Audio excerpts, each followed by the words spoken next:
ಕರ್ನಾಟಕದ ಎಲ್ಲ ವಕೀಲರಿಗೂ ನಮ್ಮ ಕಾನೂನು ಅಕಾಡೆಮಿ ಟೀಮ್ ಕಡೆಯಿಂದ ನಮಸ್ತೆ. ಈಗ ಇವತ್ತಿನ ವಿಡಿಯೋದಲ್ಲಿ ನಾವೇನ್ ತಿಳ್ಕೊಳ್ಳೋಣ ಅಂತಂದ್ರೆ ಗವರ್ಮೆಂಟ್ ಬಗ್ಗೆ ತಿಳ್ಕೊಳ್ಳೋಣ. ಗವರ್ಮೆಂಟ್ ಯಾವ್ಯಾವ ಟೈಪ್ ಗವರ್ಮೆಂಟ್ ಇದೆ, ಯೂನಿಟರಿ ಗವರ್ಮೆಂಟ್ ಅಂತಂದ್ರೆ ಏನು ಆಯ್ತಾ, ಏನ್ ನೋಡ್ಕೊಂಡು ಬಂದಿದ್ರೆ ಅದ್ರ ಪ್ರಕಾರ ಯೂನಿಟರಿ ಗವರ್ಮೆಂಟ್ ಅಂದ್ರೆ ಏನು, ಫೆಡರಲ್ ಗವರ್ಮೆಂಟ್ ಅಂತ ಫೆಡರಲ್ ಫ್ಯೂಚರ್ಸ್ ಏನು, ಅಥವಾ ನಮ್ಮ ದೇಶ ಯಾವ ಗವರ್ಮೆಂಟ್ ನಡೀತಾ ಇದೆ, ಯಾವ ತರ ಗವರ್ಮೆಂಟ್ ನಡೀತಾ ಇದೆ, ಇದೆಲ್ಲ ನೋಡಿದ್ರೆ ಎಲ್ಲ ಏನಿದು ಕಾನ್ಸೆಪ್ಟ್ ಒಂಥರ ತುಂಬಾ ಕಾಂಪ್ಲಿಕೇಟೆಡ್ ಕಾಣಿಸ್ತಾ ಇದೆಲ್ಲ ಸಿಲೆಬಸ್ ಕಾಪಿ ಅನ್ಸುತ್ತೆ. ತುಂಬಾ ಸಿಂಪಲ್ ಆಗಿ ಆರಾಮಾಗಿ ಅರ್ಥ ಮಾಡ್ಕೊಳ್ಳೋಣ ಆಯ್ತಾ. ಫಸ್ಟ್ ಬೇಸಿಕ್ ಥಿಂಗು ನೀವೆಲ್ಲ ಏನು ಪೊಲಿಟಿಕಲ್ ಸೈನ್ಸ್ ಅಲ್ಲಿ ಆರ್ಗನೈಸೇಷನ್ ಇನ್ಸ್ಟಿಟ್ಯೂಷನ್ ಸಬ್ಜೆಕ್ಟ್ ನ ಓದ್ತಾ ಇದ್ದೀರಾ. ಇದರಲ್ಲಿ ನೀವು ನೋಡಕ್ ಹೋಗ್ತಾ ಇದ್ದೀರಾ ಗವರ್ಮೆಂಟ್ ನ ಬಗ್ಗೆ ಅಂತಂದ್ರೆ ಸರ್ಕಾರ ಆಯ್ತಾ. ಈ ಸರ್ಕಾರದಲ್ಲಿ ಇರುವಂತ ವಿಧಗಳು ನೋಡಿ, ಬೇಸಿಕಲಿ 3 ತರ ವಿಧಗಳು ಬರುತ್ತೆ. ನಾನು ಅದನ್ನ ನಿಮ್ಗೆ ಕ್ಲಿಯರ್ ಆಗಿ ಎಕ್ಸ್ಪ್ಲೈನ್ ಮಾಡ್ತೀನಿ. ಹಾಗೆ ನಿಮ್ಮ ಸಿಲೆಬಸ್ ಪಾಯಿಂಟ್ ಆಫ್ ವ್ಯೂದಲ್ಲೂ ಇದೆ, ನೀವು ಇದನ್ನ ಓದ್ಲೇಬೇಕಂತ. ಎಕ್ಸಾಮ್ ಅಲ್ಲೂ ಕೂಡ ಮೋಸ್ಟ್ ಇಂಪಾರ್ಟೆಂಟ್, 3ರಲ್ಲಿ ಯಾವ್ದಾದ್ರು ಒಂದು ಕೇಳುವಂತ ಸಾಧ್ಯತೆಗಳು ಇರುತ್ತೆ. ಈಗ ಫಸ್ಟ್ ಯೂನಿಟರಿ ಗವರ್ಮೆಂಟ್ ಅಂತ ಒಂದಿದೆ. ಯೂನಿಟರಿ ಗವರ್ಮೆಂಟ್ ಹೆಸರು ಹೇಳ್ತಾ ಇದೆ ಯೂನಿಟರಿ ಅಂತಂದ್ರೆ ಇದು ಸಿಂಗಲ್ ಯೂನಿಟ್, ಏಕೀಕೃತ ಸರ್ಕಾರ ಅಂತ ಕರಿತೀವಿ. ಯೂನಿಟರಿ ಗವರ್ಮೆಂಟ್ ನ ಕನ್ನಡದಲ್ಲಿ ಏಕೀಕೃತ ಸರ್ಕಾರ ಅಂತ ಕರಿತೀವಿ. ಎರಡನೇ ತರ ಗವರ್ಮೆಂಟ್ ಇದೆ ಫೆಡರಲ್ ಗವರ್ಮೆಂಟ್ ಅಂತ ಇದೆ. ಫೆಡರಲ್ ಅಂತಂದ್ರೆ ಸಂಯುಕ್ತ ಸರ್ಕಾರ ಅಂತ ಕನ್ನಡದಲ್ಲಿ ಕರಿತೀವಿ, ಸಂಯುಕ್ತ ಸರ್ಕಾರ. ಮೂರನೇ ತರ ಗವರ್ಮೆಂಟ್ ಇದೆ ಕ್ವಾಸಿ ಫೆಡರಲ್ ಗವರ್ಮೆಂಟ್ ಅಂತ. ಸರ್ ಇದು ಏನ್ ಸರ್ ಗವರ್ಮೆಂಟ್ ಎಲ್ಲ ಇದ್ರಲ್ಲಿ ಮತ್ತೆ ಅದೇನ್ ಗವರ್ಮೆಂಟ್ ಎಲ್ಲ ಹೇಳ್ತಾ ಇದ್ರ, ಅರೆ ಸಂಯುಕ್ತ ಸರ್ಕಾರ ಅಂತ ಕನ್ನಡದಲ್ಲಿ ಕರೀತಾರೆ. ಸರ್ ಇದು ಮೂರಕ್ಕಿರೋ ವ್ಯತ್ಯಾಸ ಹೇಳ್ಬಿಡ್ತೇನೆ ನಾನು. ನೋಡಿ, ಯೂನಿಟರಿ ಗವರ್ಮೆಂಟ್ ಅಂದ್ರೆ ಏನು ಅಂತಂತಂದ್ರೆ ಒಂದ್ ದೇಶ ಎಕ್ಸಾಂಪಲ್ ತಗೊಂಡು ಹೇಳ್ತೇನೆ. ಯೂನಿಟರಿ ಗವರ್ಮೆಂಟ್ ಅಂತಂತಂದ್ರೆ ಈಗ UK ದಲ್ಲಿ ಯುನೈಟೆಡ್ ಕಿಂಗ್ಡಮ್ ಏನು ಇಂಗ್ಲೆಂಡ್ ನಮ್ಮ ದೇಶನ ಆಳಿ ಎಲ್ಲ ಇದ್ದಿದ್ದೆಲ್ಲ ತಗೊಂಡು ದೋಚ್ಕೊಂಡು ಹೋದ್ರಲ್ಲ, ಆ ದೇಶದಲ್ಲಿ ಯೂನಿಟರಿ ಗವರ್ಮೆಂಟ್ ನಡೀತಾ ಇದೆ. ಯೂನಿಟರಿ ಗವರ್ಮೆಂಟ್ ಅಂದ್ರೆ ಏನ್ ಗೊತ್ತಾ, ಈಗ ಒಂದು ದೇಶ, ಇದನ್ನೊಂದು ದೇಶ ಅಂತ ನಾನು ಅಸಂಪ್ಷನ್ ಹೇಳ್ತಾ ಇದ್ದೀನಿ. ಒಂದು ದೇಶ, ಈ ದೇಶದಲ್ಲಿ ಏನಾಗುತ್ತೆ ಅಂತಂತಂದ್ರೆ ಸೆಂಟ್ರಲ್ ಗವರ್ಮೆಂಟ್ ಇರುತ್ತೆ. Central government is the supreme authority. ಯಾವುದೇ ರೀತಿಯಾದಂತಹ ಸ್ಟೇಟ್ ಗವರ್ಮೆಂಟ್ ಏನು ಇರಲ್ಲ. ಏನ್ ಡಿಸಿಷನ್ ತಗೋಬೇಕು, ಏನ್ ಮಾಡ್ಬೇಕಂದ್ರೆ ಸೆಂಟ್ರಲ್ ಗವರ್ಮೆಂಟ್ ತಗೋಬೇಕು. ಇದು ಯೂನಿಟರಿ ಗವರ್ಮೆಂಟ್. ನಮ್ ದೇಶದಲ್ಲಿ ಈ ತರ ಇದೆಯಾ, ಥಿಂಕ್ ಮಾಡ್ಬೇಕು ನಮ್ ದೇಶದಲ್ಲಿ ಯಾವ ತರ ಇದೆ ಅಂತ. ನಮ್ ದೇಶದಲ್ಲಿ ಸೆಂಟ್ರಲ್ ಗವರ್ಮೆಂಟ್ ಇದೆ, ಅದು ಡಿಸಿಷನ್ ತಗೊಳುತ್ತೆ, ಲಾ ಮಾಡುತ್ತೆ, ಆಕ್ಟ್ ಮಾಡುತ್ತೆ. ಆದ್ರೆ ನಮ್ ದೇಶದಲ್ಲಿ ಏನಾಗಿದೆ ಅಂತಂದ್ರೆ ಸ್ಟೇಟ್ ಗವರ್ಮೆಂಟಿಗೂ ಅಥಾರಿಟಿ ಕೊಟ್ಟಿದ್ದಾರೆ, ಸ್ಟೇಟ್ ಗವರ್ಮೆಂಟಿಗೂ ಪವರ್ಸ್ ಗಳಿದೆ. ಯಾವ ತರ ಕರ್ನಾಟಕ ಸರ್ಕಾರ ಅದಕ್ ಬೇಕಾಗಿರುವಂತ ಕಾನೂನುಗಳನ್ನ ಅಸೆಂಬ್ಲಿಯಲ್ಲಿ ಜಾರಿಗೆ ತರ್ತಾರೆ. ಹಂಗಂತಂದ್ರೆ ನಮ್ಮದು ಯೂನಿಟರಿ ಗವರ್ಮೆಂಟಾ? ಇಲ್ಲ. ಆದ್ರೆ ನಾನು ಮತ್ತೆ ಹೇಳ್ತೇನೆ, ಜ್ಞಾಪಕ ಇಟ್ಟಿರಿ, ಯೂನಿಟರಿ ಗವರ್ಮೆಂಟ್ ಅಲ್ಲ. ಹೇಳ್ತೇನೆ, ಬರ್ತೇನೆ. ಎರಡನೇದು, ಈಗ ಫೆಡರಲ್ ಗವರ್ಮೆಂಟ್ ಅಂದ್ರೆ ಏನಂತ ಹೇಳ್ತೇನೆ. ಫೆಡರಲ್ ಗವರ್ಮೆಂಟ್ ಅಂದ್ರೆ ಸಂಯುಕ್ತ ಸರ್ಕಾರ ಅಂದ್ರೆ ಏನು ಅಂತ ಹೇಳ್ತೇನೆ. ಈಗ ಸಂಯುಕ್ತ ಸರ್ಕಾರ ಅಂದ್ರೆ ಏನು ಅಂತಂತಂದ್ರೆ ಉದಾಹರಣೆಗೆ US ಅಮೆರಿಕ ಅಂತ ನಾವೇನ್ ಕರಿತೀವಿ, United States of America, USA ಅಂತ ಏನ್ ಕರಿತೀವಿ, ಇಲ್ಲಿ ಸಿಸ್ಟಮ್ ನಡೆಯುತ್ತೆ. ಇಲ್ಲೂ ಕೂಡ ಒಂದು ದೇಶ ಇದೆ, ಇಲ್ಲೂ ಕೂಡ ಸೆಂಟ್ರಲ್ ಗವರ್ಮೆಂಟ್ ಇದೆ. ಸೆಂಟ್ರಲ್ ಗವರ್ಮೆಂಟ್ ಅಲ್ಲದೇನೆ ಅಲ್ಲಿ ಸ್ಟೇಟ್ ಗವರ್ಮೆಂಟ್ ಕೂಡ ಇದೆ. ಅಂತಂದ್ರೆ ಡ್ಯುಯಲ್ ಸಿಟಿಸನ್ಶಿಪ್ ಅಲ್ಲಿ ಸೆಂಟ್ರಲ್ ಗವರ್ಮೆಂಟ್ ಸೆಂಟ್ರಲ್ ವಿಷಯಗಳು ನೋಡುತ್ತೆ, ಸ್ಟೇಟ್ ಗವರ್ಮೆಂಟ್ ಸ್ಟೇಟ್ ವಿಷಯಗಳು ನೋಡುತ್ತೆ. ಸ್ಟೇಟ್ ವಿಷಯಗಳು ಅಂತಂದ್ರೆ ಸ್ಟೇಟಿಗೆ ಸಂಬಂಧಪಟ್ಟಂತ ಎಜುಕೇಶನ್ ಅದನ್ನ ನೋಡುತ್ತೆ. Central government road, transport, foreign exchange, export, business ಇಂಥವ್ ನೋಡುತ್ತೆ. ಇಂಥವೆಲ್ಲ ಅವ್ರ ಟೈಪಿಗೆ ಅವ್ರವ್ರು ಮಾಡ್ಕೊಂಡಿರ್ತಾರೆ. ಅಮೆರಿಕದಲ್ಲಿ ಇದೆ ಅಂತೆ. ನಮ್ಮ ದೇಶ ಈ ತರ ಏನಾದ್ರು ಇದೆಯಾ? ಮತ್ತೆ ಕ್ವಶನ್ ಮಾರ್ಕ್. ಇಲ್ಲ. ಯಾಕೆ? ನಮ್ಮ ದೇಶದಲ್ಲಿ ಸೆಂಟ್ರಲ್ ಗವರ್ಮೆಂಟ್ ಇದೆ, ಸ್ಟೇಟ್ ಗವರ್ಮೆಂಟ್ ಇದೆ. ಹಂಗಂತೇಳಿ ಸೆಂಟ್ರಲ್ ಗವರ್ಮೆಂಟೇ ಬೇರೆ, ಸ್ಟೇಟ್ ಗವರ್ಮೆಂಟೇ ಬೇರೆ ಅಲ್ಲ. ನಮ್ಮ ದೇಶದಲ್ಲಿ ಸ್ಟೇಟ್ ಗವರ್ಮೆಂಟ್ ಸೆಂಟ್ರಲ್ ಗವರ್ಮೆಂಟ್ ನ ಅಡಿಯಲ್ಲಿ ಕೆಲಸ ಮಾಡುತ್ತೆ. ಎಲ್ಲಿ? ನಮ್ಮ ಭಾರತ ದೇಶದಲ್ಲಿ. ಆದರೆ ಅದೇ US ದಲ್ಲಿ ಆತರ ಅಲ್ಲ. ಸ್ಟೇಟ್ ಗವರ್ಮೆಂಟ್ ಯಾವುದೇ ಕಾರಣಕ್ಕೂ ಸೆಂಟ್ರಲ್ ಗವರ್ಮೆಂಟ್ ಮಾತು ಕೇಳಲ್ಲ, ಸೆಂಟ್ರಲ್ ಗವರ್ಮೆಂಟ್ ಯಾವುದೇ ಕಾರಣಕ್ಕೂ ಸ್ಟೇಟ್ ಗವರ್ಮೆಂಟ್ ಮಾತು ಕೇಳಲ್ಲ. ಅವು ಸಪರೇಟ್ ಬಾಡಿ ಇತ್ತು ಅಂತಂತಂದ್ರೆ ಅದನ್ನ ಸಂಯುಕ್ತ ಸರ್ಕಾರ ಅಂತ. ಅದು ಪರ್ಟಿಕ್ಯುಲರ್ ಆಗಿ ಒಂದೇ ಒಂದು ಕಡೆ ಏನಾದ್ರೂ ಸೆಂಟ್ರಲ್ ಗವರ್ಮೆಂಟ್ ಅಲ್ಲಿ ಸೆಂಟ್ರಲೈಸೇಷನ್ ಆಗಿದ್ರೆ ಅದನ್ನ ಯೂನಿಟರಿ ಗವರ್ಮೆಂಟ್. ಥರ್ಡ್ ಪಾರ್ಟ್ ಇನ್ನೊಂದಿದೆ, ಕ್ವಾಸಿ ಫೆಡರಲ್ ಅಂತ ಇದೆ. ಕ್ವಾಸಿ ಫೆಡರಲ್ ಅಂದ್ರೆ ಏನು ಅಂತಂದ್ರೆ ಈ ಕಡೆ ಯೂನಿಟರಿ ಗವರ್ಮೆಂಟು ಅಲ್ಲ, ಈ ಕಡೆ ಫೆಡರಲ್ ಗವರ್ಮೆಂಟು ಅಲ್ಲ, ಎರಡರ ಮಧ್ಯ ನಮ್ಮ ದೇಶ ಆಕ್ಚುಲಿ ಇರೋದು ಕ್ವಾಸಿ ಫೆಡರಲ್ ನಲ್ಲಿ. ಯಾಕೆ ಸರ್ ಕ್ವಾಸಿ ಫೆಡರಲ್ ನಲ್ಲಿ ನಮ್ಮ ದೇಶ ಇದೆ ಅಂತ ನೀವೇನಾದ್ರು ಕೇಳಿದ್ರೆ, ಇಲ್ಲಿ ನಾವು ಸೆಂಟ್ರಲ್ ಗವರ್ಮೆಂಟ್, ಸ್ಟೇಟ್ ಗವರ್ಮೆಂಟ್ ತರ, ಫೆಡರಲ್ ಗವರ್ಮೆಂಟ್ ತರನು ಮಾಡ್ಕೊಂಡಿದೀವಿ, ಸಂಯುಕ್ತ ಸರ್ಕಾರ ತರನು ಮಾಡ್ಕೊಂಡಿದೀವಿ. ಸೆಂಟ್ರಲಿಗೆ ಜಾಸ್ತಿ ಪವರ್ ಕೊಟ್ಟಿದ್ವಿ, ಹೌದಲ್ವಾ? ಸೆಂಟ್ರಲಿಗೆ ಹೈಯೆಸ್ಟ್ ಪವರ್ ಕೊಟ್ಬಿಟ್ಟು ಸ್ಟೇಟ್ ಇಲ್ಲ ಅಂತ ಹೇಳಿದ್ರೆ ಅದು ಯೂನಿಟರಿ ಗವರ್ಮೆಂಟ್. ಆತರ ನಾವು ಮಾಡಿದೀವಿ. ಸೆಂಟ್ರಲ್ ಹೈಯೆಸ್ಟ್ ಪವರ್, ಅದು ಸ್ಟೇಟ್ ಗವರ್ಮೆಂಟ್ ಏನಾದ್ರು ಲಾ ತರಲಿ ಅದ್ರ ಮೇಲೆ ಸೆಂಟ್ರಲ್ ಗವರ್ಮೆಂಟ್ ಕಾನೂನು ತಂತು ಅಂದ್ರೆ ಮುಗೀತು ಅಂತ. ಸೊ ನಾವಲ್ಲಿ ಸ್ವಲ್ಪ ಯೂನಿಟರಿ ಗವರ್ಮೆಂಟ್ ತರನೂ ಆದ್ವಿ. ಇಲ್ಲಪ್ಪ ಈಗ ಸ್ವಲ್ಪ ಈ ಕಡೆ ಬಂದು ನೋಡೋಣ ಫೆಡರಲ್ ಗವರ್ಮೆಂಟ್ ತರ ಅಂತಂದ್ರೆ ಸ್ಟೇಟ್ ಗಳಿಗೆ ಅವ್ರವ್ರದೇ ಪಾರ್ಟ್ ಗಳನ್ನು ಕೊಟ್ಬಿಟ್ಟಿದೀವಿ. ನಮ್ದೇ ಆದಂತ ಈ ಕೃಷಿ, ಎಜುಕೇಶನ್, ಎಲೆಕ್ಟ್ರಿಸಿಟಿ ಇದೆಲ್ಲ ನಾವನಾಗ ಕಾನೂನು ಮಾಡ್ಕೋಬಹುದು ಅಂತ ಸ್ಟೇಟ್ ನಲ್ಲಿ ಕೊಟ್ಬಿಟ್ಟಿದ್ದಾರೆ. ಕರ್ನಾಟಕದವರಿಗೆ ಒಂದು ಕೊಟ್ಟಿದ್ದಾರೆ, ತಮಿಳ್ನಾಡು, ಆಂಧ್ರ ಅವರು ನಿಮ್ಮಂತಿರುವಂತ ಎಲ್ಲಾ ಸ್ಟೇಟ್ ಗಳಿಗೂ ಕೊಟ್ಬಿಟ್ಟಿದ್ದಾರೆ. ಅದಾದ್ಮೇಲೆ ಇಫ್ ಇನ್ ಕೇಸ್ ಏನಾದ್ರು ಹೆಚ್ಚು ಕಮ್ಮಿ ಆಯ್ತು ಅಂತಂದ್ರೆ ಸೆಂಟ್ರಲ್ ಗವರ್ಮೆಂಟ್ ಇದೆ, ಸೆಂಟ್ರಲ್ ಗವರ್ಮೆಂಟ್ ಅವ್ರ ಕಮಾಂಡಿಂಗ್ ಅಥಾರಿಟಿನೂ ಇದೆ. ನೋಡಿ, ವಿಷಯ ಅರ್ಥ ಮಾಡ್ಕೊಳ್ಳುವಂತ ವಿಷಯ ಇದು. ನಾವು ಯೂನಿಟರಿ ಗೌರ್ಮೆಂಟು ಅಲ್ಲ, ನಾವು ಫೆಡರಲ್ ಗೌರ್ಮೆಂಟು ಅಲ್ಲ, ನಾವು ಕ್ವಾಸಿ ಫೆಡರಲ್ ಗೌರ್ಮೆಂಟ್ ನವರು, ಇಂಡಿಯನ್ ಕಾನ್ಸ್ಟಿಟ್ಯೂಷನ್ ನವರು. ಯಾಕೆ ಸರ್ ಇದನ್ನ ಇಷ್ಟೊಂದು ಡೀಪ್ ಆಗಿ ಹೇಳ್ತಾ ಇದ್ದೀರಾ ಅಂತಂದ್ರೆ, ಈಗಿಂದ 2-3 ವಿಡಿಯೋಗಳು ಏನ್ ಮುಂದೆ ನೋಡ್ತಿರಲ್ಲ, ಇದೇ ಕಾನ್ಸೆಪ್ಟ್ ಮೇಲೆ ಬೇಸ್ ಆಗಿರುತ್ತೆ. ಅರ್ಥ ಆಗಿಲ್ಲ ಅಂತಂತಂದ್ರೆ ಮತ್ತೊಂದ್ಸಲ ಪ್ಲೇ ಬ್ಯಾಕ್ ಮಾಡಿ ಮತ್ತೊಂದ್ಸಲ ನೋಡಿ. ಯಾಕೆ ಹೇಳ್ತಾ ಇದೀನಿ ಗೊತ್ತಾ? ಇದು ನಿಮಗೆ ಅರ್ಥ ಆಗಿಲ್ಲ ಅಂತಂತಂದ್ರೆ ಯಾವ ರೀತಿಯಾದಂತ ಸರ್ಕಾರಗಳು ಯಾವ ದೇಶದಲ್ಲಿ ನಡೀತವೆ ಅಂತ ನಿಮ್ಗೆ ಅರ್ಥನೇ ಆಗೋದಿಲ್ಲ. ಈಗ ನೀವು ಏನಾದ್ರೂ ಲಂಡನ್, ಇಂಗ್ಲೆಂಡಿಗೆ ಹೋದ್ರೆ ಅಲ್ಲಿ ಸೆಂಟ್ರಲ್ ಗೌರ್ಮೆಂಟ್ ಒಂದೇ ಇರೋದು. ಅದನ್ನ ಸೆಂಟ್ರಲೈಸ್ಡ್ ಗೌರ್ಮೆಂಟ್ ಅಂತಾರೆ, ಅದನ್ನ ಯೂನಿಟರಿ ಗೌರ್ಮೆಂಟ್ ಅಂತಾರೆ. ಅಮೆರಿಕ ನೀವೆಲ್ಲಾದ್ರೂ ಹೋದ್ರೆ ಫೆಡರಲ್ ಗೌರ್ಮೆಂಟ್ ಅಂತ ಇದೆ. ಅಲ್ಲಿ ಎರಡೆರಡು ಸಿಟಿಸನ್ಶಿಪ್ ಅಂತ ಎರಡೆರಡು ವೋಟರ್ ಐಡಿ ಕೊಡೋದಲ್ಲಿ ಆಯ್ತಾ. ಅಂತಂದ್ರೆ ಸ್ಟೇಟ್ ನವ್ರದ್ದು ಅವ್ರದೇ ಒಂದು ಅದ್ ನಮ್ದು ಈಗ ನಮ್ ಲೆಕ್ಕಾಚಾರದಲ್ಲಿ ಹೇಳ್ಬೇಕಂದ್ರೆ ಆಧಾರ್ ಕಾರ್ಡ್. ಸ್ಟೇಟ್ ಗೌರ್ಮೆಂಟ್ ನವರೇ ಒಂದು ಆಧಾರ್ ಕಾರ್ಡ್ ಕೊಡ್ತಾರಂತಲ್ಲಿ ಅಮೆರಿಕದಲ್ಲಿ. ಸೆಂಟ್ರಲ್ ಗೌರ್ಮೆಂಟ್ ನವರು ಒಂದು ಆಧಾರ್ ಕಾರ್ಡ್ ಕೊಡ್ತಾರಂತೆ. ಸಿಟಿಸನ್ಶಿಪ್ ಅಂತ ಕರಿತೀವಿ, ಅದನ್ನ ಪೌರತ್ವ ಅಂತ ಕರಿತೀವಿ. ಇಲ್ಲಿ ನಿಮ್ಗೆ ಆಡು ಭಾಷೆಯಲ್ಲಿ ಎಷ್ಟು ಚೆನ್ನಾಗಿ ಅರ್ಥ ಆಗ್ಬೇಕು ಅಷ್ಟು ನಾನು ಅರ್ಥ ಮಾಡ್ಸಕ್ ಟ್ರೈ ಮಾಡ್ತಾ ಇರ್ತೇನೆ. ಮೂರನೇದು ಏನಾದ್ರು ನೀವು ಬಂದ್ವಿ ಅಂತಂದ್ರೆ ಕ್ವಾಸಿ ಫೆಡರಲ್ ಅಂತ ಕರಿತೀವಿ. ಕ್ವಾಸಿ ಫೆಡರಲ್ ಏನ್ ಗೊತ್ತಾ? ಇಲ್ಲಿ ನಮ್ಮಲ್ಲಿ ಏನ್ ಎರಡೆರಡು ಆಧಾರ್ ಕಾರ್ಡ್ ಅವೆಲ್ಲ ಇದೆಯಾ? ಕರ್ನಾಟಕದ ಒಂದು ಆಧಾರ್ ಕಾರ್ಡ್, ಭಾರತದ ಒಂದು ಆಧಾರ್ ಕಾರ್ಡ್ ಇಲ್ಲ ತಾನೆ? ಎಲ್ಲಾ ಸೇರಿ ನಾವು ಒಂದೇ ಭಾರತ ತರ, ಯೂನಿಟರಿ ಗೌರ್ಮೆಂಟ್ ತರ. ಹಂಗಂತೇಳಿ ಕರ್ನಾಟಕಕ್ಕೆ ಏನು ಪವರೇ ಕೊಟ್ಟಿಲ್ಲ ಅಂತಲ್ಲ, ಕರ್ನಾಟಕ ಪವರ್ ಕೊಟ್ಟಿದೀವಿ. ಅದಕ್ಕೆ ನಮ್ಮನ್ನ ಕ್ವಾಸಿ ಫೆಡರಲ್ ಅಂತ ಕರೀತಾರೆ. ಅರ್ಥ ಆಗ್ಲಿ ಅನ್ನುವಂತ ಒಂದು ವಿಷಯಕ್ಕೆ ಒಂದೊಂದು ಸಣ್ಣ ಸಣ್ಣ ಎಕ್ಸಾಂಪಲ್ ತಗೊಂಡು ಎಷ್ಟು ಬೇಸಿಕ್ ಅಲ್ಲಿ ಹೇಳ್ಬೇಕು ಅಷ್ಟು ಬೇಸಿಕ್ ಅಲ್ಲಿ ನಾನು ಕ್ಲಿಯರ್ ಮಾಡ್ತಾ ಇದ್ದೀನಿ. ಇದೇ ವಿಷಯದ ಮೇಲೆ PhD ಮಾಡಿದವರು ಇದ್ದಾರೆ. PhD ಮಾಡಿ ಇದೇ ಒಂದು ಸಣ್ಣ ಕಾನ್ಸೆಪ್ಟ್ ನ ತಗೊಂಡು PhD ಮಾಡಿರುವಂತರು ಇದ್ದಾರೆ. ಇವತ್ತಿನ ವಿಡಿಯೋದಲ್ಲಿ ಆಸ್ ಪರ್ ನಾನು ನಿಮಗೆ ಹೇಳಿದ ಹಾಗೆ ಒಂದು ಕ್ವಶನ್, ಮೇಜರ್ ಕ್ವಶನ್ ನ ಡಿಸ್ಕಸ್ ಮಾಡೋಣ. Define unitary government and explain it's merits and demerits ಅಂತ ಕೇಳ್ತಾರೆ. ಡೆಫಿನೇಷನ್ ನ ಹೇಳಿ ಯೂನಿಟರಿ ಗವರ್ಮೆಂಟ್ ಎಂದು, ಅದರ ಮೆರಿಟ್ಸ್ ಮತ್ತೆ ಡಿಮೆರಿಟ್ಸ್ ನ ಬರೀರಿ ಅಂತ ಕೇಳ್ತಾರೆ. ಜೊತೆಯಲ್ಲಿ ಎಕ್ಸ್ಪ್ಲೈನ್ ಇಂಡಿಯನ್ ಕಂಟೆಸ್ಟ್ ಅಂದ್ರೆ ಭಾರತದ ಒಂದು ಕಂಟೆಸ್ಟ್ ಅಲ್ಲಿ ಯಾವ ರೀತಿಯಾದಂತಹ ಲಕ್ಷಣಗಳನ್ನು ನಾವು ನೋಡಬಹುದು ಅಂತ ಕೇಳ್ತಾರೆ. ಅಂದ್ರೆ ಭಾರತೀಯ ಸಂವಿಧಾನದಲ್ಲಿ, ಅರ್ಥ ಮಾಡ್ಕೊಳ್ಳಿ, ಭಾರತೀಯ ಸಂವಿಧಾನದಲ್ಲಿ ಏಕೀಕೃತ ಸರ್ಕಾರದ ಲಕ್ಷಣಗಳು ಏನಾದ್ರೂ ಇದಾವ? ಯಾಕೆ ನಮ್ದು, ನಾನು ಆಲ್ರೆಡಿ ಹೇಳಿದೀನಿ, ನಮ್ದು ಏಕೀಕೃತ ಸರ್ಕಾರದ ಲಕ್ಷಣಗಳು ಇದಾವೆ, ಯೂನಿಟರಿ ಗೌರ್ಮೆಂಟ್ ಲಕ್ಷಣಗಳು ಇದಾವೆ, ಫೆಡರಲ್ ಗೌರ್ಮೆಂಟ್ ಲಕ್ಷಣಗಳು ಇದಾವೆ. ಹಾಗಿದ್ದಲ್ಲಿ ಏಕೀಕೃತ ಸರ್ಕಾರ ಅಂದ್ರೆ ಏನು? ಆ ಏಕೀಕೃತ ಸರ್ಕಾರದ ಲಕ್ಷಣಗಳು ನಮ್ಮಲ್ಲಿ ಏನಾದರೂ ಇದಾವ ಅನ್ನುವಂತ ಒಂದು ಪ್ರಶ್ನೆಗೂ ಕೂಡ ಇವತ್ತು ಉತ್ತರ ಕಂಡುಕೊಳ್ಳೋಣ.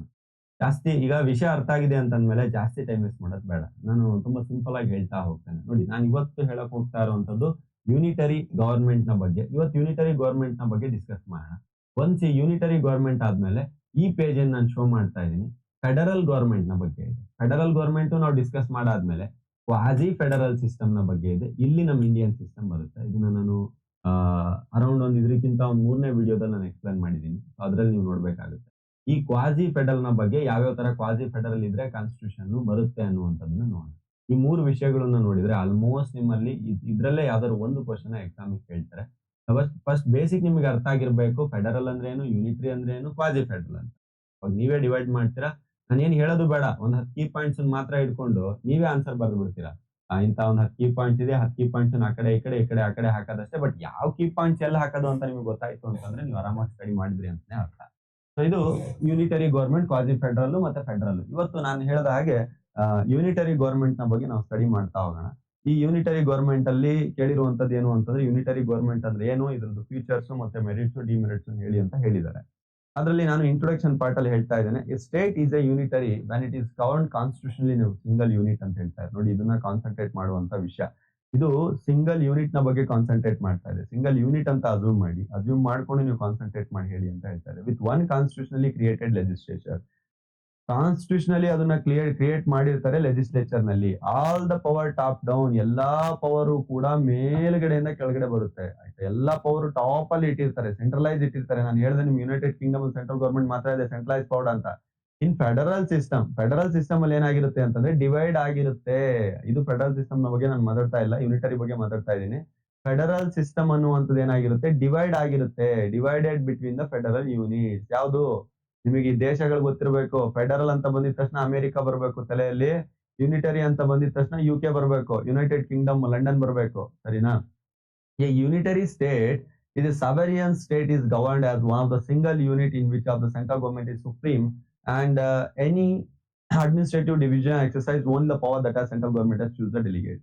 ಅಂದ್ರೆ ಸಬಾರ್ಡಿನೇಟ್ ಗವರ್ಮೆಂಟ್ ಏನಿದೆ, ಸೆಂಟ್ರಲ್ ಗವರ್ಮೆಂಟ್ ನ ಅಡಿಯಲ್ಲೇ ವರ್ಕ್ ಮಾಡ್ತವೆ. ಸೆಂಟ್ರಲ್ ಗವರ್ಮೆಂಟ್ ಇದು ಸುಪ್ರೀಂ ಅಥಾರಿಟಿ, ಅಡ್ಮಿನಿಸ್ಟ್ರೇಟಿವ್ ಡಿವಿಷನ್ ಗಳು ಕೆಲಸ ಮಾಡಿದ್ರು ಕೂಡ ಈ ಸೆಂಟ್ರಲ್ ಗವರ್ಮೆಂಟ್ ನ ಅಡಿಯಲ್ಲೇ ಕೆಲಸ ಮಾಡ್ತವೆ. So central government is the final in that unitary government. I hope you understand. ಆಯ್ತಾ? ತುಂಬಾ ಜಾಸ್ತಿ ತಲೆನ ಡೀಪ್ ಆಗಿ ಕೊಟ್ಟು ತಲೆ ಕೆಡ್ಸ್ಕೊಳಕ್ ಹೋಗ್ಬೇಡಿ. ಬೇಸಿಕ್ ಆಗಿ ಫಸ್ಟ್ ಒಂದು ಓವರ್‌ವ್ಯೂ ಅರ್ಥ ಮಾಡ್ಕೊಳ್ಳಿ. ಆಮೇಲೆ ನಿಮ್ಮ ತಲೆನ ಡೀಪ್ ಆಗಿ ಯೋಚನೆ ಮಾಡೋದಕ್ಕೆ ಸ್ಟಾರ್ಟ್ ಮಾಡಿ. ಅವಾಗ ತುಂಬಾ ಚೆನ್ನಾಗಿ ಅರ್ಥ ಆಗುತ್ತೆ. ವಿಷಯಗಳನ್ನ ತುಂಬಾ ಚೆನ್ನಾಗಿ ಬೇಸಿಕ್ ಆಗಿ ಫಸ್ಟ್ ಗ್ರಾಸ್ಪ್ ಮಾಡ್ಬೇಕಷ್ಟೇ. ಅಂದ್ರೆ ಕ್ಯಾಪ್ಚರ್ ಮಾಡ್ಬೇಕು. ಆಮೇಲೆ ಹೋಗ್ತಾ, ಹೋಗ್ತಾ, ಹೋಗ್ತಾ, ಹೋಗ್ತಾ ಅದ್ರಲ್ಲಿ ಡೀಪ್ ನೀವು ನಾಲೆಡ್ಜ್‌ನ ತಗೊಳ್ತಾ ಹೋಗ್ತಾ ತುಂಬಾ ಚೆನ್ನಾಗಿ ಅರ್ಥ ಆಗ್ತಾ ಹೋಗುತ್ತೆ. ಸರಿ, ಈಗ ಹಾಗಿದ್ದಲ್ಲಿ ಡೆಫಿನೇಷನ್ ಅನ್ನುವಂತ ಕಾನ್ಸೆಪ್ಟ್ ಬರುತ್ತೆ. ಡಿಫೈನ್ ಯೂನಿಟರಿ ಗವರ್ಮೆಂಟ್ ಹೇಳಿದಾರಲ್ವಾ? ನೋಡಿ, ಎ.ವಿ. ಡೈಸಿ ಅಂತ ಇದ್ದಾರೆ. ಇವರೆಲ್ಲ ಸ್ಕಾಲರ್ಸ್‌ಗಳು, ಜ್ಯೂರಿಸ್ಟ್‌ಗಳು. ಇವರೆಲ್ಲ ಹೆಸರುಗಳು ಬರ್ತಾನೆ ಹೋಗುತ್ತೆ. ನೀವು ಲಾ ಮುಗಿಯೋ ತನಕ ಇವರೆಲ್ಲ ಹೆಸರುಗಳು ಬರ್ತಾನೆ ಹೋಗುತ್ತೆ. ಯಾಕಂದ್ರೆ ಲಾದು ಡೆಫಿನೇಷನ್ಸ್‌ಗಳು ಅದು ಇದನ್ನೆಲ್ಲ ಅವ್ರು ಹೇಳೇ ಇರ್ತಾರೆ. ಸೊ ಅದು ಕಂಟಿನ್ಯೂಸ್ ಆಗಿ ಬರ್ತಾನೆ ಹೋಗುತ್ತೆ. ಈಗ ಎ.ವಿ. ಡೈಸಿ ಅನ್ನೋರು ಏನ್ ಹೇಳಿದ್ದಾರೆ ಅಂತಂದ್ರೆ, habitual excess of the supreme legislative authority is one of the central power ಅಂತ ಹೇಳ್ತಾ ಇದ್ದಾರೆ. ಇವ್ರು ಹೇಳ್ತಾ ಇರೋ ಪ್ರಕಾರ ಸರ್ವೋಚ್ಚ ಒಂದು ಲೆಜಿಸ್ಲೇಟಿವ್ ಪವರ್ ಏನಿದೆ, ಶಾಸನ ಮಾಡುವಂತ ಪವರ್ ಏನಿದೆ, ಲಾ ಮಾಡುವಂತ ಪವರ್ ಏನಿದೆ, ಅದು ಸೆಂಟ್ರಲ್ ಅಲ್ಲಿ ಪವರ್ ಆಗಿರುತ್ತೆ. ಅದನ್ನೇ ನಾವೇನಂತ ಕರಿತೀವಿ, ಯೂನಿಟರಿ ಗವರ್ಮೆಂಟ್ ಅಂತ ಹೇಳಿ ಕರಿತೀವಿ. ಆಮೇಲೆ ಈ ಗಾರ್ನರ್ ಅಂತ ಇದ್ದಾರೆ. ಇವ್ರು ಹೇಳೋ ಪ್ರಕಾರ where the whole power of the government, ಅಂದ್ರೆ whole power of the government, ಸರ್ಕಾರದ ಎಲ್ಲಾ power is confirmed by the constitution upon a single central organ ಅಂತ ಹೇಳ್ತಾರೆ. ಎಲ್ಲರೂ ಹೇಳ್ತಾ ಇರೋದು ಅದೇ, ಸೆಂಟ್ರಲ್ ಗವರ್ಮೆಂಟ್ ಬಿಟ್ರೆ ಬೇರೆ ಏನು ಇಲ್ಲ. ಇಡೀ ಗವರ್ಮೆಂಟ್ ನ power single argon central government ಅಲ್ಲಿ ಬಂದು ಸ್ಟೇಬಲ್ ಆಗಿತ್ತೆ ಅಂತ ಹೇಳ್ತಾ ಇದ್ದಾರೆ. ಇಲ್ಲ ಕೀವರ್ಡ್ ಸಮೇತ ಕೀವರ್ಡ್ ತರ ತುಂಬಾ ಚೆನ್ನಾಗಿ ಜ್ಞಾಪಕ ಇಟ್ಕೊಳಕ್ ಟ್ರೈ ಮಾಡಿ. ಜ್ಞಾಪಕ ಇರುತ್ತೆ, ಒಂದೆರಡು ಸಲ ಓದಿ ಜ್ಞಾಪಕ ಇರುತ್ತೆ. ಯಾಕೆ ಜ್ಞಾಪಕ ಇರಲ್ಲ ಸರ್? ಜ್ಞಾಪಕ ಇರಲ್ಲ, ಮರ್ತೋಗುತ್ತೆ. ಏನಕ್ಕೆ ಮರ್ತೋಗುತ್ತೆ ಅಂತಂದ್ರೆ ರಿಪಿಟೇಷನ್ ಮಾಡದೆ ಮರ್ತೋಗುತ್ತೆ. ಒಂದ್ಸಲ ಎರಡ್ ಸಲ ರಿಪಿಟೇಷನ್ ಮಾಡ್ಬೇಕಾಗುತ್ತೆ, ಜ್ಞಾಪಕ ಇರುತ್ತೆ ಅವಾಗ. ಈಗ ಮೆರಿಟ್ಸ್ ಡಿಮೆರಿಟ್ಸ್ ಅಂತಂದ್ರೆ ಏನು ಇಲ್ಲ, ಏನು ಉಪಯೋಗ ಇಲ್ಲ ಅಂತ. ಮೆರಿಟ್ಸ್ ಅಂತಂದ್ರೆ ಉಪಯೋಗ ಯಾವ ತರ ಆಗ್ತಿದೆ ಅಂತೇಳಿ, ಇದು ಡಿಮೆರಿಟ್ಸ್ ಅಂತಂದ್ರೆ ಉಪಯೋಗ ಯಾವ ತರ ಆಗ್ತಾ ಇಲ್ಲ ಅಂತೇಳಿ. ಈಗ ನಿಮಗೆ ಯೂನಿಟರಿ ಗವರ್ಮೆಂಟ್ ಅಂತ ಏನಂತ ಅರ್ಥ ಆಯ್ತು. ಈಗ UK ದಲ್ಲಿ ಇದೆ ಸೆಂಟ್ರಲ್ ಗವರ್ಮೆಂಟ್ ಮಾತ್ರ ನಡೆಸುತ್ತೆ, ಇದೆಲ್ಲ ಯೂನಿಟರಿ ಗವರ್ಮೆಂಟ್, ನಿಮಗೆಲ್ಲ ಅರ್ಥ ಆಗ್ಬಿಡುತ್ತೆ ಈಗ. ಈಗ ಬರುತ್ತೆ ವಿಷಯ, ಈ ಯೂನಿಟರಿ ಗವರ್ಮೆಂಟ್ ಇದ್ರೆ ನಮ್ಗೆ ಏನಾದ್ರೂ ಉಪಯೋಗ ಇದೆಯಾ? ಈ ಯೂನಿಟರಿ ಗವರ್ಮೆಂಟ್ ಇದ್ರದ್ದು ಅನಾನುಕೂಲಗಳೇನು, ಅನುಕೂಲಗಳೇನು? ಇನ್ನೂ ಚೆನ್ನಾಗಿ ಹೇಳ್ಬೇಕು ಅಂತಂದ್ರೆ ನಿಮಗೆ ಟೆಕ್ನಿಕಲ್ ಆಗಿ ಏನೇನ್ ಅನುಕೂಲಗಳಿದೆ ಯೂನಿಟರಿ ಗವರ್ಮೆಂಟ್ ಇಂದು, ಏನೇನ್ ಅನಾನುಕೂಲಗಳಿದೆ ಯೂನಿಟರಿ ಗವರ್ಮೆಂಟ್, ಈ ವಿಷಯನ ಮಾತಾಡಕ್ ಹೋಗ್ತಾ ಇದೆ ಈ ಗವರ್ಮೆಂಟ್ ನ ಯೂನಿಟರಿ ಗವರ್ಮೆಂಟ್ ನ ವಿಷಯದಲ್ಲಿ. ಸೊ ನೋಡ್ತಾ ಬರೋಣ. ಈಗ ಏನೇನ್ ಅನುಕೂಲಗಳಿದೆ ಅಂತ ನೋಡೋಣ. ಇದು suitable for small countries. UK ಎಷ್ಟಿದೆ ಗೊತ್ತಾಗ, ಯುನೈಟೆಡ್ ಕಿಂಗ್ಡಮ್, ಲಂಡನ್ ಏನ್ ಜಾಸ್ತಿ ಅಂದ್ರೆ ನಮ್ ಕರ್ನಾಟಕದಷ್ಟು ದೊಡ್ಡದಿಲ್ಲ ಅದು. ಆಯ್ತಾ? ಇಡೀ ನಮ್ ದೇಶ ಎಷ್ಟು ದೊಡ್ಡದಿದೆ, 3 ಲಕ್ಷ ಚದರ ಸ್ಕ್ವೇರ್ ಕಿಲೋಮೀಟರ್ ಜಾಸ್ತಿ ಇದೆ ನಮ್ದು. ಅಂತಲ್ಲ ಅದು ನಮ್ ಕರ್ನಾಟಕದಷ್ಟು ದೊಡ್ಡದಿಲ್ಲ ಅದು. ಸ್ಮಾಲ್ ಕಂಟ್ರೀಸ್ ಗಳಿಗೆ ಕರೆಕ್ಟ್ ಆಗಿ ಫಿಟ್ ಆಗುತ್ತೆ ಇದು. ಜಾಸ್ತಿ ತಲೆಗೆಡ್ಸ್ಕೊಳ್ಳೋದೇನಿಲ್ಲ. ನೀನೊಂದ್ ಸ್ಟೇಟ್ ಅಂತ ಹೇಳಲ್ಲ, ಎಲ್ಲದೂ ಕೂಡ ಒಂದು ಕೂಡಿಸ್ಕೊಳ್ತಾರೆ. ಈಗ ನೋಡಿ, ನಾರ್ತ್ ಐಲ್ಯಾಂಡ್, ಈ ಐಲ್ಯಾಂಡ್ ಅವೆಲ್ಲ ಎಷ್ಟೆಷ್ಟಿದೆ, ಸಣ್ಣದಿದೆ. ಹತ್ತತ್ರ ಯುರೋಪಿಯನ್ ಕಂಟ್ರಿ ಎಲ್ಲ ಸೇರ್ಸಿ ನಮ್ ದೇಶದಷ್ಟು ದೊಡ್ಡದಾಗುತ್ತೆ ಅಷ್ಟೇ. ಹತ್ತತ್ರ ಎಲ್ಲಾದ್ರಲ್ಲಿ ಸೇರ್ಬಿಟ್ಟು ಒಂದು 50-60 ದೇಶಗಳನ್ನ ಮಾಡ್ಕೊಂಡಿದ್ದಾರೆ ಅಲ್ಲಿ. ಸೊ ಅಂತ ಸ್ಮಾಲ್ ಕಂಟ್ರೀಸ್ ಗಳಿಗೆ ಇವೆಲ್ಲ ಚೆನ್ನಾಗಿ ಫಿಟ್ ಆಗುತ್ತೆ. ಈಗ ಇಲ್ಲಿ ಅಥಾರಿಟಿಯ ಮಧ್ಯದಲ್ಲಿ ಒಂದು ಕಾನ್ಫ್ಲಿಕ್ಟ್ ಬೀಳೋದಿಲ್ಲ. ಯಾಕಂತಂದ್ರೆ ಸೆಂಟ್ರಲ್ ಗವರ್ಮೆಂಟ್ ನಾನ್ ದೊಡ್ಡವನು ಅಂತಾನೆ, ಸ್ಟೇಟ್ ಗವರ್ಮೆಂಟ್ ನಾನ್ ದೊಡ್ಡವನು ಅಂತಾನೆ ಡಿವೈಡ್ ಮಾಡ್ಬಿಟ್ಟಾಗ, ಇಲ್ಲಿ ಡಿವೈಡೇ ಮಾಡಲ್ಲ ಯೂನಿಟರಿ ಗವರ್ಮೆಂಟ್ ಅಲ್ಲಿ. ಕಾನ್ಫ್ಲಿಕ್ಟೇ ಇಲ್ಲ, ತುಂಬಾ ಚೆನ್ನಾಗಿ ನಡ್ಕೊಂಡು ಹೋಗುತ್ತೆ ಅಂತ ಹೇಳ್ತಾ ಇದ್ದಾರೆ. ಫಾರ್ಮ್ ಡಿಸಿಷನ್ ತಗೋಬೋದಪ್ಪ. ಈಗ ಸೆಂಟ್ರಲ್ ಗವರ್ಮೆಂಟ್ ಒಬ್ನ ಹತ್ರ ಅಥಾರಿಟಿ ಇದೆ, ಅವ್ನು ಏನ್ ಬೇಕಾ ಡಿಸಿಷನ್ ತಗೊಳ್ತಾನೆ, ಕೆಳಗಡೆ ಸುಮ್ನೆ ಕೇಳ್ಬೇಕಷ್ಟೇ. ಆಮೇಲೆ ಆರಾಮಾಗಿ ಸ್ಮೂತ್ ಆಗಿ ಹೋಗುತ್ತೆ. PD ಆಕ್ಷನ್, ಸ್ಮೂತ್ ಆಪರೇಷನ್, ಏನು ತಲೆ ಕೆಡಿಸ್ಕೊಳ್ಳೋಂಥದ್ದಿಲ್ಲ. ಸೆಂಟ್ರಲ್ ಗವರ್ಮೆಂಟ್ ಸಿಂಗಲ್ ಆಗಿರುತ್ತೆ. ಲೆಸ್ ಎಕ್ಸ್ಪೆನ್ಸಿವ್, ಜಾಸ್ತಿ ದುಡ್ಡೇ ಖರ್ಚಾಗಲ್ಲ. ಈಗ ಸ್ಟೇಟ್ ಗವರ್ಮೆಂಟ್ ಅವು ಇವು ಮಾಡ್ಕೊಂಡ್ರೆ, ಸ್ಟೇಟ್ ಗವರ್ಮೆಂಟ್ ಒಂದು ಅಸೆಂಬ್ಲಿ ಮಾಡು, ಅದಕ್ಕೆ ಒಂದು ಸಪರೇಟ್ ಡಿಪಾರ್ಟ್ಮೆಂಟ್ ಇಡು, ಮ್ಯಾನ್ ಪವರ್ ಇಡು, ಅಂತವೆಲ್ಲ ಏನು ಸೀನ್ ಇಲ್ಲ ಇಲ್ಲಿ. ಆರಾಮಾಗಿ ಲೆಸ್ ಎಕ್ಸ್ಪೆನ್ಸಿವ್ ಆಗಿ, ಆಪರೇಟಿವ್ ಆಗಿ ತುಂಬಾ ಚೆನ್ನಾಗಿ ಹೋಗುತ್ತೆ. ಕಾನ್ಸ್ಟಿಟ್ಯೂಷನ್ ಏನಾದ್ರು ಅಮೆಂಡ್ಮೆಂಟ್ ಮಾಡ್ಬೇಕು ಅಂತಂದ್ರೆ ತಲೆ ಕೆಡಿಸ್ಕೊಳ್ಳುವಂತ ಅವಶ್ಯಕತೆ ಇಲ್ಲ. ನೀನು ಕೂಡ ಅಪ್ರೂವಲ್ ಕೊಡು, ನಿಂದ ಅಪ್ರೂವಲ್ ಇದೆಯಾ, ನಿಂದ ಅಪ್ರೂವಲ್ ಇಲ್ಲ, ಇಂಥವೆಲ್ಲ ಸೀನ್ ಮಾಡುವಂತ ಅವಶ್ಯಕತೆನೂ ಇಲ್ಲ. Unity and uniformity in law and policy and administration. Important ಆಗಿ ಲಾದಲ್ಲಿ ಯೂನಿಟಿ ಇರುತ್ತೆ, ಯೂನಿಫಾರ್ಮಿಟಿ ಇರುತ್ತೆ. ಅಂದ್ರೆ ನಿಮಗೆ ಸರಳತೆ ಇರುತ್ತೆ, ಏಕತೆ ಇರುತ್ತೆ, ಏಕರೂಪತೆ ಇರುತ್ತೆ ಲಾ ಮತ್ತೆ ಲಾ ಪಾಲಿಸೀಸ್ ಗಳಲ್ಲಿ. ಇದ್ರದ್ದು ಮೆರಿಟ್ಸ್ ಅಂಡ್ ಡಿಮೆರಿಟ್ಸ್, ಇದ್ರದ್ದು ಮೆರಿಟ್ಸ್ ಅಂತ ಇಷ್ಟು ಯೂಸರ್ಸ್ ಎಲ್ಲ ಇದೆ ಅಂತ, ಇಷ್ಟೆಲ್ಲ ಅನುಕೂಲಗಳು ಇರುವಂತ ಒಂದು ವ್ಯವಸ್ಥೆ ಯೂನಿಟರಿ ಗವರ್ಮೆಂಟ್ ಅಂತ ಹೇಳ್ತಾ ಇದ್ದಾರೆ. ಹಾಗೆ ಅನಾನುಕೂಲಗಳು ಇದೆ, ಕೆಟ್ಟವು ಕೂಡ ಇದಾವೆ, ನೆಗೆಟಿವ್ ಪಾಯಿಂಟ್ಸ್ ಇದಾವೆ. ಯಾವ ನೆಗೆಟಿವ್ ಪಾಯಿಂಟ್ಸ್ ಅವು ಅಂತ ನೀವೇನ ನೋಡಿದ್ರೆ, not suitable for large countries. ದೊಡ್ಡ ಕಂಟ್ರಿಗಳಿಗೆ ಇದು ಸೂಟೇಬಲ್ ಇಲ್ಲ. ಯಾವ್ದು ದೊಡ್ಡ ಕಂಟ್ರಿ? ನಮ್ದು ಭಾರತ. ಅದ್ ಸುಮ್ನೆ ಸಣ್ಣ ಪುಟ್ಟ ಇಲ್ಲ ನಮ್ದು, ತುಂಬಾ ದೊಡ್ಡ ದೇಶ. ಆಯ್ತಾ? ತುಂಬಾ ದೊಡ್ಡ ದೇಶ.